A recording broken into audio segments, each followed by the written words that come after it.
So good morning again, Wednesday, February 17th, office hours for the Uke Club. As you guys know, this is meant to be a question and answer period. I always have a little something planned for you, and today is no exception, so I'll walk you through that here in a second.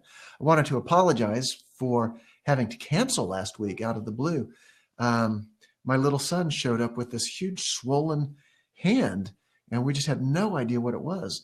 Turned out just to be, he had a big wooden splinter that had gotten infected. He didn't know he had it. He hadn't given us any signs that there was anything coming down the road until he woke up with this giant cartoon hand. So anyway, I was on duty and I rushed him to the doctor that morning. So my apologies. Thanks for being cool about it. I wanted to follow up today on some of the stuff we had done in the preceding office hours, which was talking about movable cords. I got a lot of nice feedback on that. So I thought I'd add a little addition in. Let me remind you that if you want to jump in and ask questions, you can type them in with your keyboard and they'll show up. If you do a /Q at the beginning of your question, that will tag it as a question and it shows up in a special window for me and gets my attention. You can also just chatter if you want to in the message area, and it won't distract me if you have questions for each other or just comments. I think that's all the bookkeeping. We are recording now, so this will go out to people later. Is Michael here? Looks like, yeah. Michael, give me a hello if you're here. Good. Hey, I just before I came on, I saw your Facebook post asking about 5'2" Eyes of Blue, and that's what this is for me to answer questions. So I thought I'd kind of walk through that here real quick, and it does tie in with the movable cords idea that I wanted to discuss too. There we go. I'm adjusting my camera so you can see the ukulele a little bit. There, now you can see my floorboards. So Michael's question was about counting out the chords in 5'2". I know in the lesson I do kind of race through it because it's such a jaunty song.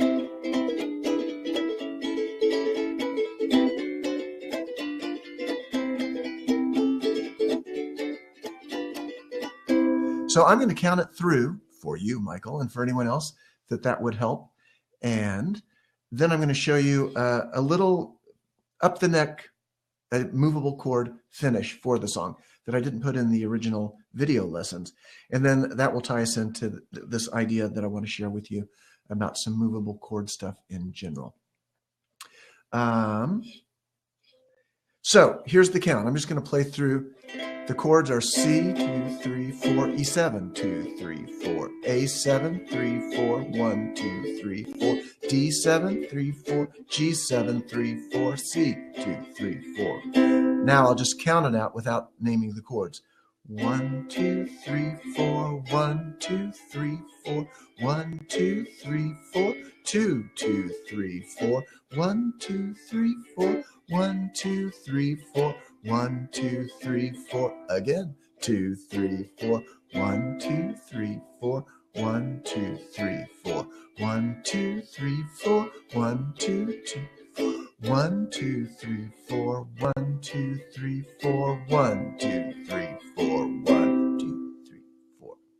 So Michael, I'm happy to write that out for you. But as you can see, it's very consistent. Each chord gets either a full measure or 2 full measures, and a measure is 4 counts. 1, 2, 3, 4, 1, 2, 3, 4, 2, 3, 4, 1, 2, 3, 4. I think that's the only one that gets 2 full measures. 1, 2, 3, 4, 1, 2, 3, 4, 1, 2, 3, 4, 1, 2, 3, 4. Okay, Michael, if you have a question about that now, type it in or jump online with me. Barry's in. Hey, Barry. So, as I mentioned, I want to keep the focus on this movable chords concept. So here's a nice little finish you can throw into that song.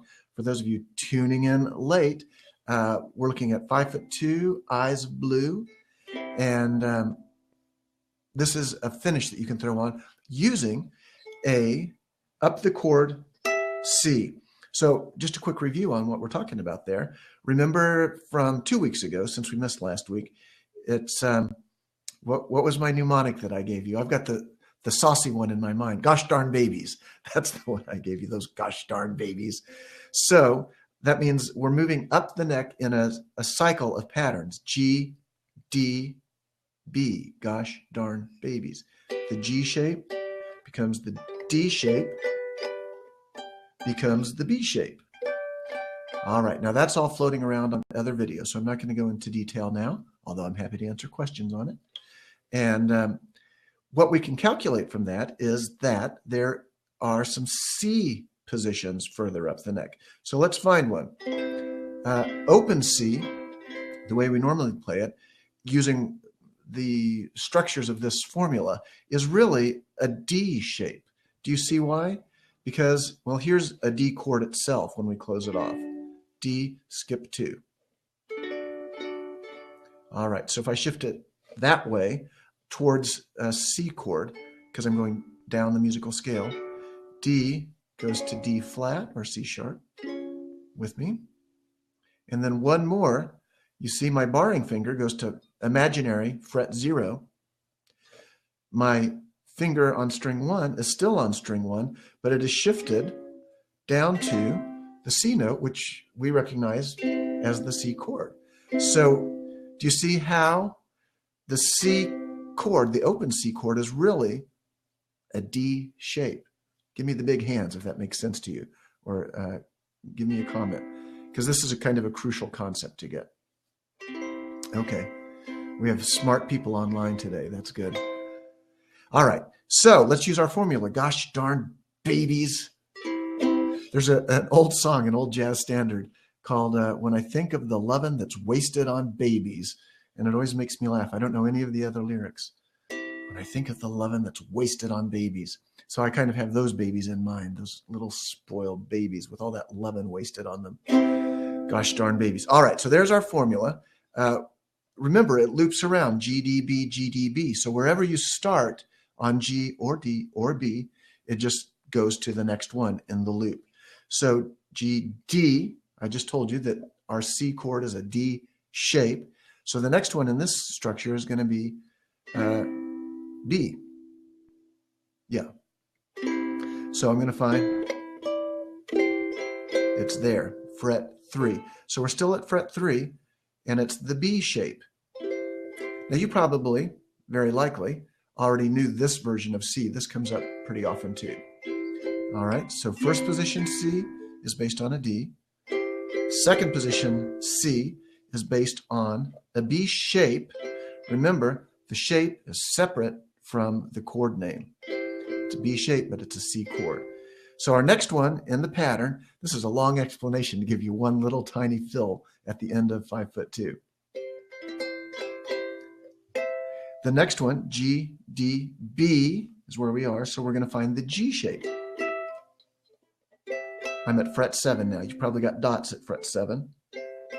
And I'm playing the G shape, right? That's G chord.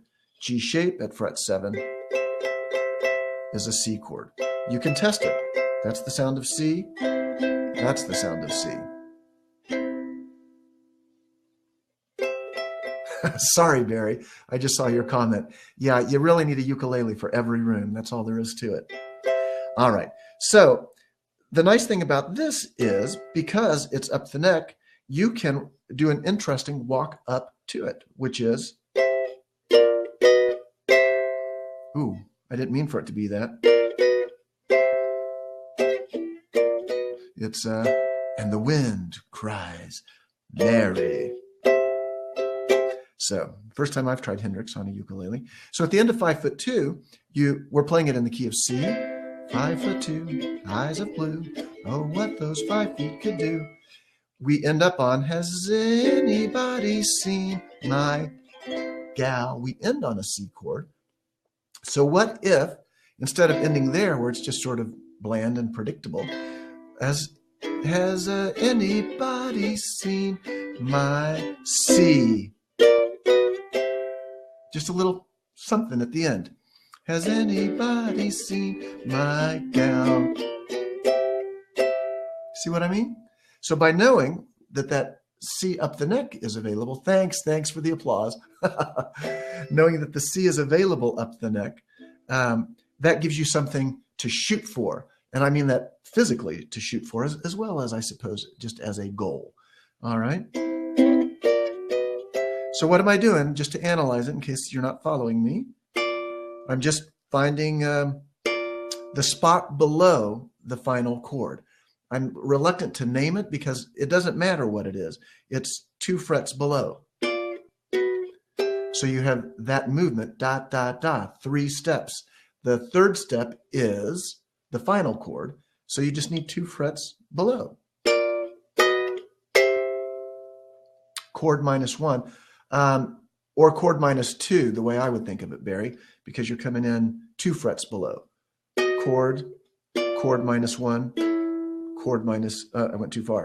Chord at fret 7, chord -1, chord -2, at least the way I'm calculating it. So again, at the very end, you'd come in, very end of the song comes D7, G7, ends on C. Has anybody seen my gal? A little extra something there at the end. So you saw me do first position C just to finish it off, and that makes the extra one seem extra surprising because you've already been here, and then you walk up at the end. Barry, you don't need to mute the 4th string in this case because we're playing a C chord, that 4th string actually happens to fit the chord. If you were playing this shape somewhere else, you would have to either close off string 4 or mute it. And your big thumb is allowed to jump over to mute. Here, give me just a second here. This is what I was thinking of, Barry, when you were complaining about your thumb the other day. Hello, friend. Hello. I'm here to mute your 4th string for you. All right. So now I'm going to have that all day. Thanks, Barry. All right. So that's what I wanted to show you on 5'2". So Michael, I hope the counting helped you with your specific question. I'm happy to type that out for you if it would be good for you. And the little finish at the end ties us into part 2 of what I wanted to talk to you about today, which is more on the subject of movable chords. Right now in Boston, where I live, in real life, I'm teaching a series of workshops, Saturday morning workshops, each one on a specific topic. And one of the topics is this whole thing about movable chords. And so it's nice to have a real world interaction with people and see what helps them, what's confusing to them. But I hope to get that same sort of thing from you.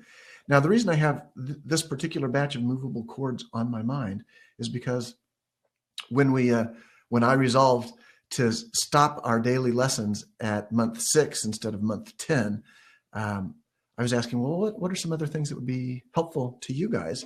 And somebody, I don't remember off the top of my head, said, how about a little introduction to the blues? And I've actually been working on that. I've got the video shot and it's edited. But one part of that is this little movable chord thing that I'm going to show you today. And I would love to hear from you to know if it's clear. I'd love to get real world feedback from you to see if it's helpful and if it's clear and if it needs anything additional. So here's what we're talking about. This is actually kind of a neat little trick to know, and it doesn't apply just to blues. The idea is that if you've got these movable chord shapes in mind, if you know where they are, or even if you just memorize a couple of key ones, you can do a neat little walk down from a high version of the chord to the lower version of the chord. Just a second ago, we were looking at C, right? There's C, C, and C. So if we were playing kind of a blues feel thing in the key of C, our turnaround is going to come on the G7, might go to F, and then And that's the walk down at the end.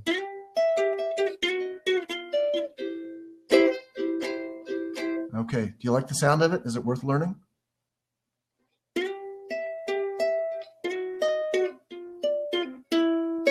I missed it. There. It also happens on the middle two strings, and I'll show you the difference.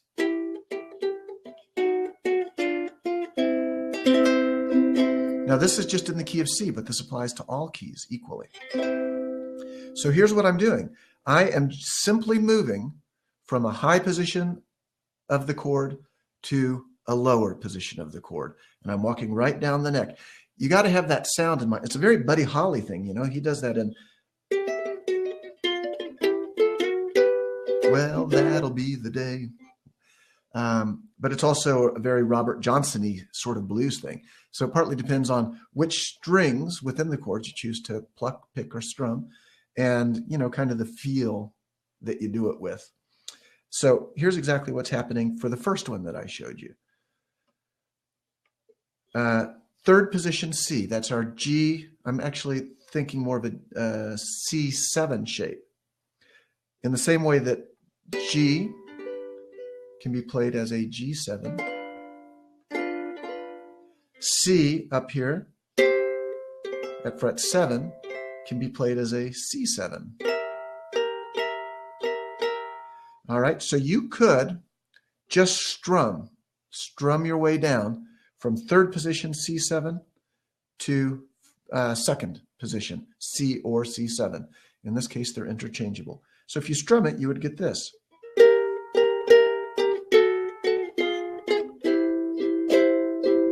And I'm ending on second position C, which is a B shape.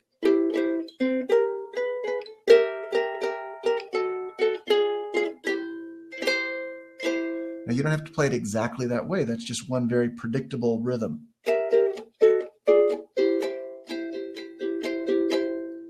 Does that make sense? Give me a yes. Give me a happy hands. I lost everybody. You're gone. You're gone. Where are my babies? All right. Getting a little love there. All right. So the way I played it the first time, though, I was playing strings 1 and 3. So you get that rocking back and forth effect. Now I can't hold it this way and play it at the same time. It's...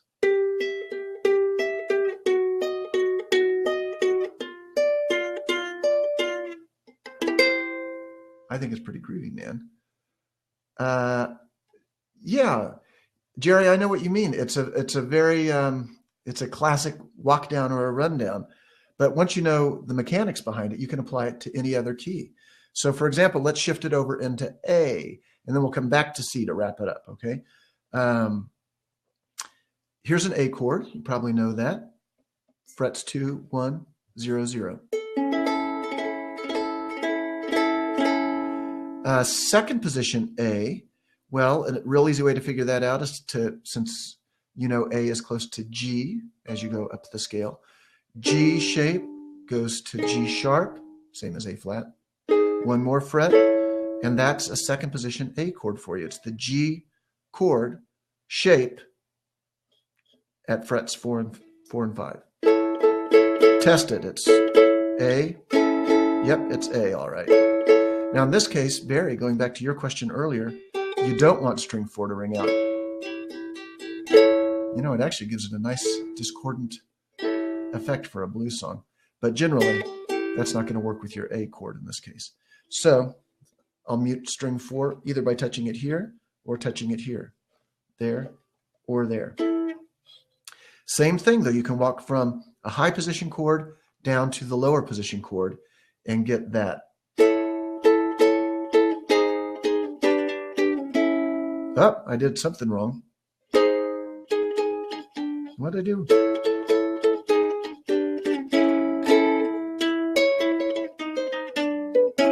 There we go. All right, it just didn't sound right for a second. Yeah, thanks, Todd. A7 has the G, says our musicologist, so you can trust him on that. Plus, he's using blues jargon with us. That sounds better. I just wasn't hitting all the strings.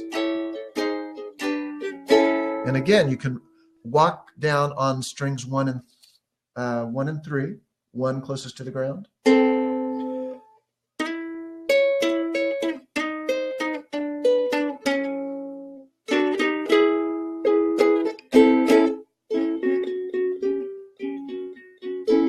All right. So the logic is very simple. Find a high version of the chord, walk down to a low version of the chord. So let's go back to C for one more explanation to just prove that this works. Because I know you skeptics are doubting me. All right, so before we were walking from in C, high position C to second position C. Well, now let's do it slightly different. Let's walk from second position C to first position C or C7. So in this case, the shape is different. For the previous two, we were using the G shape in C and the G shape in A. Now we are starting with a C chord made with the B shape, right? So we can't play, we can still do a full chord strum, but we can get a nicer sound by just hitting the middle 2 strings. In fact, you don't even need to make the whole chord shape. Just focus on the 2 middle ones.